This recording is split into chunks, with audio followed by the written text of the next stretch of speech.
ছাড়ো, যেতে দাও। বিয়ের আসর থেকে আমি পালিয়ে এসেছি, তুমি আমাকে কেন আটকাচ্ছ? আরে পাগলি, তুমি যদি এভাবে পালাও তাহলে তোমার সৎ বাবা মা তোমাকে ধরে ওই অচেনা ছেলের সাথে বিয়ে দিয়েই ছাড়বে। ওই গাড়ির মধ্যেই তমা বসে আছে, কেউ ওকে ধর। ওরা এদিকেই আসছে, জলদি আমাকে বাঁচাও। এজন্য আমাকে বিয়ে করা লাগবে তোমার। হ্যাঁ বাবা, করব। এখন এখান থেকে তাড়াতাড়ি চলো। এই ওকে ধরো ধরো ধরো, ও তো পালিয়ে যাচ্ছে। বর পক্ষকে এখন আমরা কি বলবো? এই ফকিন্নি তোমার কাছে এত দামি গাড়ি আসলো কিভাবে? এরপর টনি তার দাদা দাদির ফার্ম হাউসে তোমাকে নিয়ে যায়। ও নাতবউ, দাদা দাদির সাথে তো পরে কথা হবেই, যাও এখন নিজেদের মতো করে একটু সময় কাটাও। আরে শালা, এ কোথায় এসে ফেসে গেলাম? কোনো মতে রাতটা পার হলেই বাঁচি। আরে দেখি তো ভিতরে খেলা শুরু হয়েছে নাকি। এই জনাব, এটা নকল বিয়ে। তুমি এসব কি করছো? যা করার তাই করছি, আপাতত একটু নকল অভিনয় করো।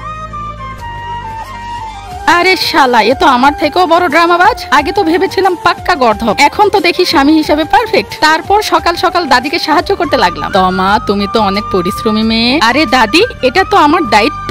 আর বন্ধুরা, আপনাদের দায়িত্ব ভিডিওটিতে লাইক দেওয়া।